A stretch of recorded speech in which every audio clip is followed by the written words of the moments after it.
Good morning, friends. I am Dr. Divagaran, Cochin. സുപ്രഭാതം. നിങ്ങൾക്ക് രാജയോഗമുണ്ടോ? ഒരു വ്യക്തി ജനിക്കുമ്പോൾ അയാളുടെ ജാതകത്തിൽ ഏതെല്ലാം തരത്തിലുള്ള രാജയോഗങ്ങൾ ഉണ്ടാകും?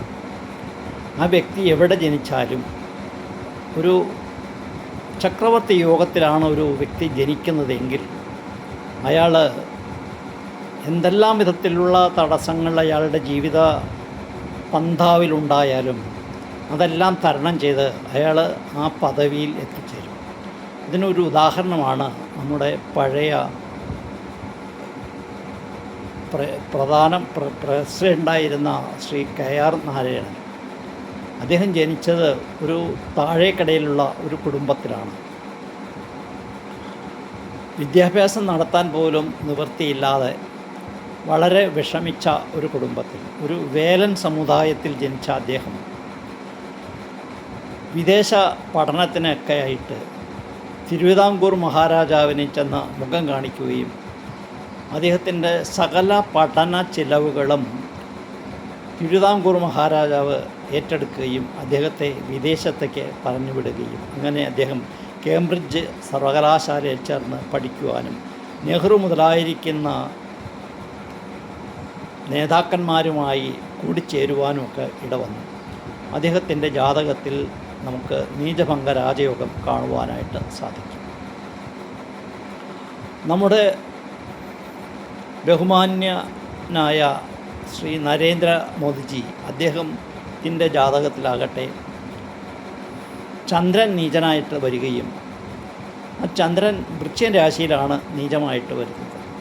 ആ വൃശ്ചിക രാശിയുടെ നാഥനായ ചൊവ്വ സ്വക്ഷേത്ര ബലവാനായിട്ട് വരികയൊക്കെ ചെയ്തപ്പോൾ അദ്ദേഹത്തിന് ചക്രവർത്തി യോഗം കിട്ടുകയും അദ്ദേഹം പടിപടിയായിട്ട് ഉയർന്ന് ഇന്ത്യയുടെ രണ്ടാമത്തെ പൗരനായി തീരുകയും കഴിഞ്ഞ 10 വർഷമായിട്ട് അല്ലെങ്കിൽ 12 വർഷമായിട്ട് ഭാരതം ഭരിക്കുവാനും ഭാരതത്തിൽ നവീനമായിട്ടുള്ള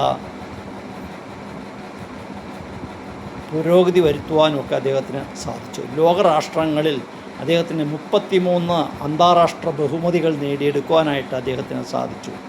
അദ്ദേഹത്തിൻ്റെ ഒരു സാധാരണ കുടുംബത്തിൽ ഒരു ചായ സപ്ലൈ ചെയ്യുന്ന ഒരാളായിട്ട് ജനിച്ചിട്ട് ഇന്ത്യയുടെ പ്രധാനമന്ത്രിയാകാൻ സാധിച്ചുവെങ്കിൽ അത് അദ്ദേഹത്തിൻ്റെ ചക്രവർത്തി യോഗത്തെയാണ് സൂചിപ്പിക്കുന്നത്. അപ്പോൾ അദ്ദേഹത്തിൻ്റെ ലഗ്നം വന്നിട്ട് വൃശ്ചിക രാശി ലഗ്നമാണ്. ലഗ്നത്തിൽ 9ാം ഭാവാധിപനായ ചന്ദ്രൻ നീചം പ്രാപിച്ചു നിൽക്കുകയും ലഗ്നാധിപത്യം വഹിച്ച ചൊവ്വ ലഗ്നത്തിൽ നിൽക്കുകയും ശശിമംഗള യോഗവും അതോടൊപ്പം തന്നെ രുചക മഹായോഗവും നീചഭംഗ രാജയോഗവും അദ്ദേഹത്തിന് പ്രദാനം ചെയ്തു. അപ്പോൾ ഒരു വ്യക്തി എപ്പോൾ എവിടെ ജനിക്കുന്നു എന്നുള്ളതിനേക്കാൾ പ്രാധാന്യം ആ വ്യക്തിയുടെ ജാതകത്തിൽ എപ്രകാരം ഗ്രഹങ്ങൾ നിൽക്കുന്നു എന്നതിനെ അടിസ്ഥാനമാക്കിയാണ് ആ വ്യക്തിയുടെ ഉയർച്ചയും താഴ്ചയും മറ്റു വിഷയങ്ങളെല്ലാം ഉണ്ടാകുന്നത്.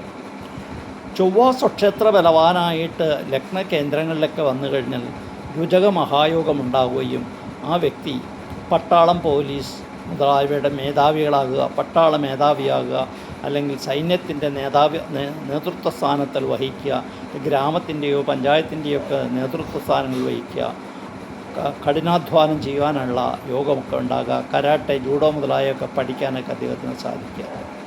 ശനി സ്വക്ഷേത്രത്തിലായിട്ട് ലഗ്ന കേന്ദ്രത്തിലൊക്കെ ആയിട്ട് വരികയാണെങ്കിൽ ശശമഹായോഗമുണ്ടാകും. ആ വ്യക്തിക്ക് ഗ്രാമപുര, പട്ടണം മുതലായവയുടെ നേതൃത്വ സ്ഥാനമൊക്കെ വഹിക്കാനായിട്ട് സാധിക്കും.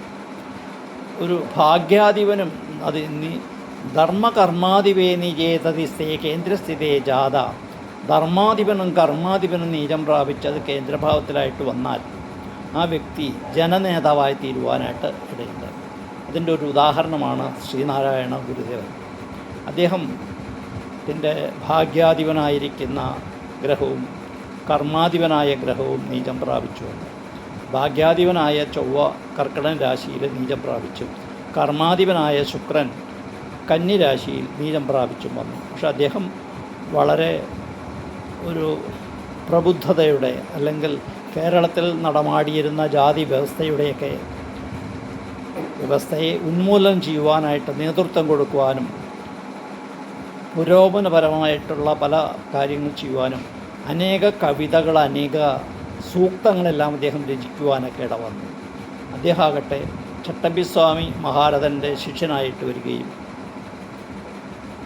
മരുതമലയിൽ തപസ് ചെയ്യുകയൊക്കെ ചെയ്തിട്ടുള്ള വ്യക്തിയാണ്. അപ്പോൾ നീചം പ്രാപിച്ചാൽ മാത്രം പോരാ, ആ ഗ്രഹത്തിനോട് ബന്ധപ്പെട്ടുള്ള വിഷയങ്ങൾ വന്നു കഴിഞ്ഞാൽ അദ്ദേഹത്തിന് ഉന്നത നിലവാരത്തിൽ എത്തിച്ചേരുവാനായിട്ട് സാധിക്കും. നമ്മുടെ പല നേതാക്കന്മാരുടെയും ജാതകം പരിശോധിച്ചാൽ അവർക്ക് ചക്രവർത്തി യോഗമുണ്ടാവുകയോ അല്ലെങ്കിൽ രാജയോഗമുണ്ടാവുകയോ ഒക്കെ ചെയ്യുന്നതായിട്ട് കാണാൻ സാധിക്കും. ബുധൻ സ്വക്ഷേത്ര ബലവാനായിട്ട് കന്നിരാശിയിലോ മിഥുൻ രാശിയിലോ നിൽക്കുകയും അത് ലഗ്നകേന്ദ്രത്തിലായിട്ട് വരികയോ ചെയ്താൽ ഭദ്രമഹായോഗം ഉണ്ടാവുകയും ആ വ്യക്തി 80 വയസ്സിന് മേലെ ജീവിക്കുകയും പലവിധ സുഖ സൗകര്യങ്ങളൊക്കെ അനുഭവിക്കാനായിട്ട് ഇടവരും.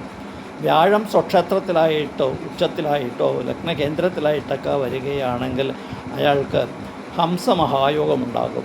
അയാൾ ഒരുപാട് രാജകീയമായ പദവികളെല്ലാം അലങ്കരിക്കുവാനും പല സ്ഥാനങ്ങളിലൊക്കെ വിരാജിക്കുവാനൊക്കെ അദ്ദേഹത്തിന് സാധിക്കും. ശുക്രൻ അതുപോലെ തന്നെ സ്വക്ഷേത്രത്തിലായിട്ട് വരികയും ലഗ്നകേന്ദ്രത്തിലായിട്ടൊക്കെ വരികയും അങ്ങനെ വന്നാൽ മാളവയോഗമുണ്ടാവുകയും ആ വ്യക്തിക്കും അതുപോലെ തന്നെ അനേക വാഹനങ്ങളും ഉയർന്ന പദവിയിലുള്ള ഗ്രഹങ്ങളുമൊക്കെ ഉണ്ടാവാനും ഉയർന്ന പദവിയിലൊക്കെ എത്തിച്ചേരുവാനും സാധിക്കും.